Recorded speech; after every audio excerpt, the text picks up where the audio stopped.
Assalamualaikum warahmatullahi wabarakatuh. Selamat jumpa kembali di channel Mr. Zack Pendongeng Horor.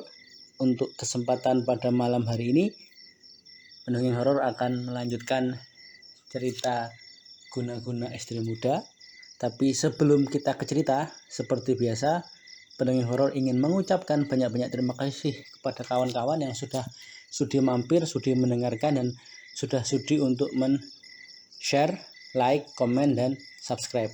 Hal jazaul ihsani illal ihsan. Tidak ada balasan atas kebaikan kecuali kebaikan itu sendiri. Dan karena subscribe adalah suatu kebaikan, maka teman-teman yang sudah subscribe semoga dibalas kebaikan oleh Allah Subhanahu wa taala.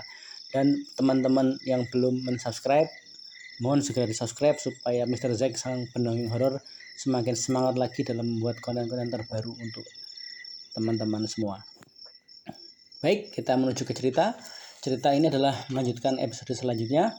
Bagi teman-teman yang mungkin belum mendengarkan, bisa scroll ke bawah dan mendengarkan episode sebelumnya.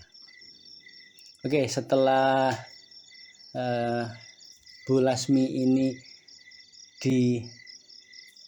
disembuhkan gitu ya, dilepaskan penyakitnya dengan izin Allah oleh perantara ahli spiritual, di mana ternyata Bu Lasmi ini mendapat guna-guna dari sang istri muda suaminya, yaitu ayahnya dari Mas Panjul dan Mas Panji, di mana guna-guna tersebut seperti sebuah kawat yang mengikat kaki, pinggang sampai menjelang ke leher gitu. Tinggal leher mungkin kalau sampai leher mungkin bisa jadi ditargetkan Bu Lasmi ini meninggal dunia, tapi dengan izin Allah kan sudah dilepaskan gitu ya guna-gunanya.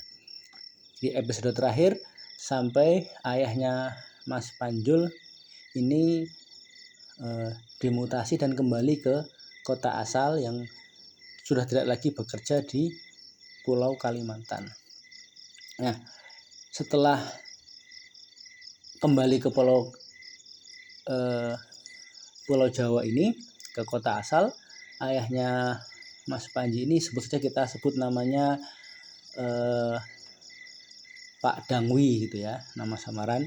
Nah, Pak Dangwi ini masih bekerja di perusahaan lama tapi tidak mendapat jabatan ya, mungkin karena sudah ada catatan tidak baik terkait dengan kinerja ataupun dengan masalah pribadi yang dia menikah lagi itu. Ayahnya Mas Panjul atau Pak Dangwi ini bekerja di kota asal, di sebuah kota di Pulau Jawa. Walaupun hubungannya boleh dibilang ya tidak baik gitu dengan ayahnya, tapi Mas Panjul sering silaturahmi ke ayahnya. Tidak lama berselang gitu, Bu Lasmi ini ketika tidur itu dia seringnya mimpi didatangi oleh makhluk yang menyeramkan gitu, berbadan besar, kemudian lebih tinggi daripada langit-langit ya, karena kalau berdiri gitu lehernya mungkin menurut ceritanya lehernya itu menembus langit-langit, berbadan kekar besar gitu, lebih tinggi daripada langit-langit dan ingin menyelakakan. Sampai Bu Lasmi ini, ibunda dari Mas Panjul ini, teriak-teriak ketakutan gitu ya, takut mau tidur pun juga takut gitu. Akhirnya ya Bu Lasmi ini boleh dibilang yang tadinya sudah recovery menjadi menurun lagi, menjadi menurun lagi kesehatannya, menjadi sakit kembali. Mbah Sodrun selaku kakeknya Mas Panjul atau ayahanda dari Bu Lasmi ini tetap mencari pertolongan ya, berikhtiar untuk mencari penyembuhan atas putrinya. Maka Mbah Sodrun ini dibantu dengan cucunya Mas Panjul berusaha untuk mencari pertolongan atau ikhtiar mencari pertolongan kesembuhan atas putrinya itu. Ahli spiritual yang sebelumnya sudah menolongi itu tidak sanggup gitu, karena memang ini kiriman dari Kalimantan dan sudah nggak sanggup gitu, karena yang ditakutkan kalau kena ke keluarga dari si ahli spiritual. Singkat cerita, mencari sana, mencari sini, mencari sana, akhirnya Mas Panjul ini seperti mendapat pencerahan gitu. Dia bertanya kepada bapaknya, ya, dalam hal ini adalah suami dari ibunya kan, yang jelas. Tanya, ya mungkin bahasanya mungkin ya, dia karena bapaknya pernah berhubungan dengan sang pelakor, mungkin adakah sesuatu yang kira-kira bisa menetralisir kiriman dari Kalimantan tersebut. Sehingga cerita disebutkanlah beberapa syarat atau beberapa ubo rampe gitu. Mbah Sodron dan Mas Panjul ini membuat persyaratan atau memenuhi apa yang diucapkan oleh bapaknya. Jadi, mohon maaf, untuk syarat-syarat tersebut Mas Panjul sudah tidak ingat gitu. Yang dia ingat hanya diantaranya ada minyak wangi, kemudian ada lembar kain putih gitu. Dan yang lain-lain dia tidak ingat karena sudah dicari oleh Mbah Sodron, dibantu dengan kenalan-kenalan dari Mbah Sodron.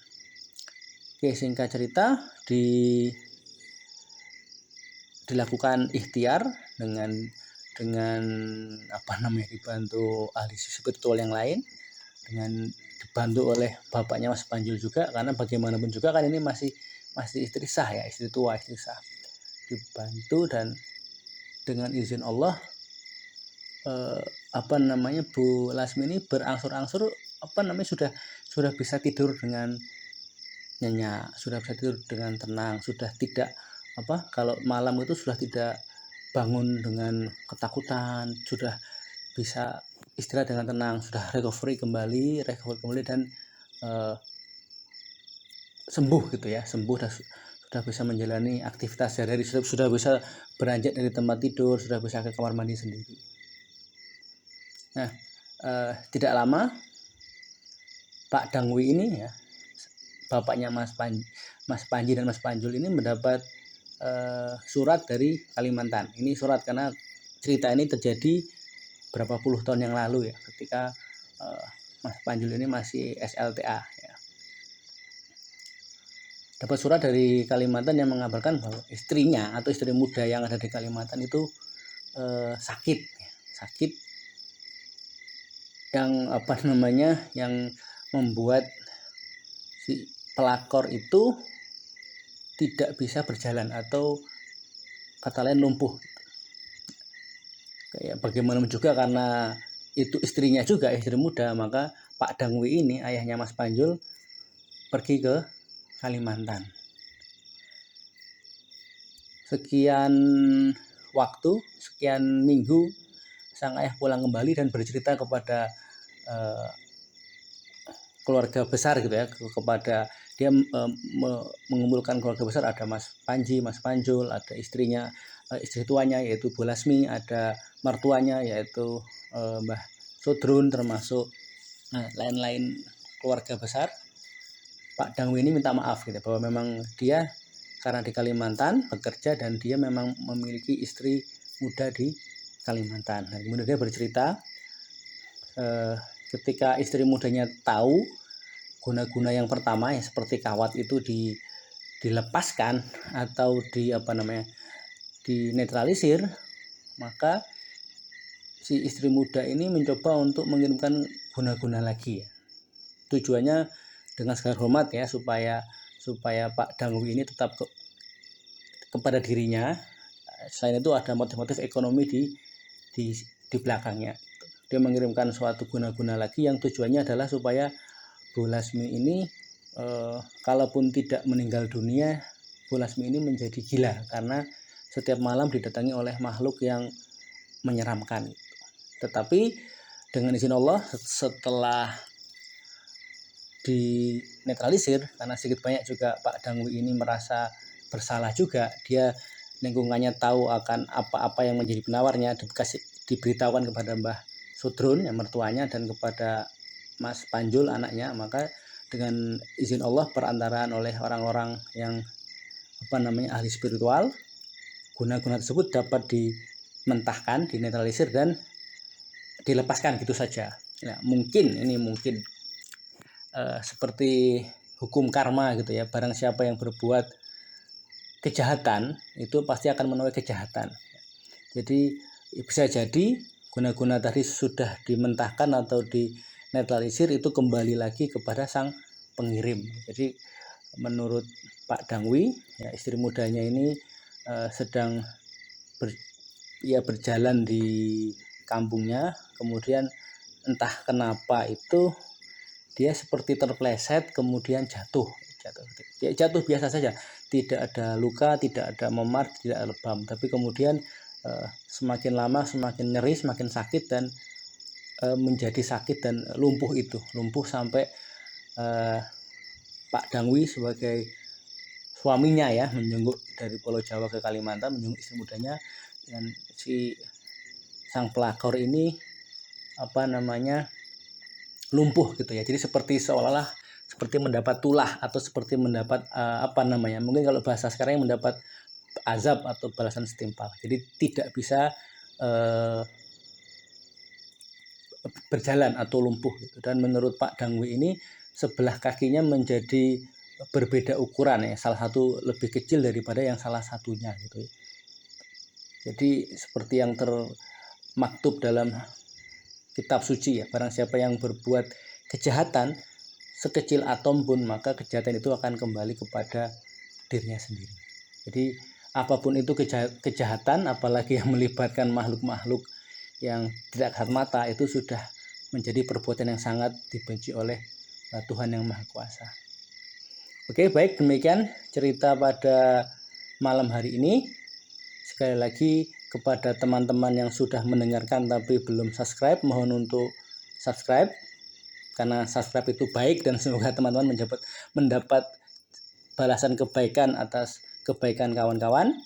Dan sebelum undur diri, Pendongeng Horor ingin mengucapkan banyak-banyak terima kasih dan mohon maaf apabila ada hal-hal yang tidak berkenan di telinga teman-teman semua. Baik, wassalamualaikum warahmatullahi wabarakatuh.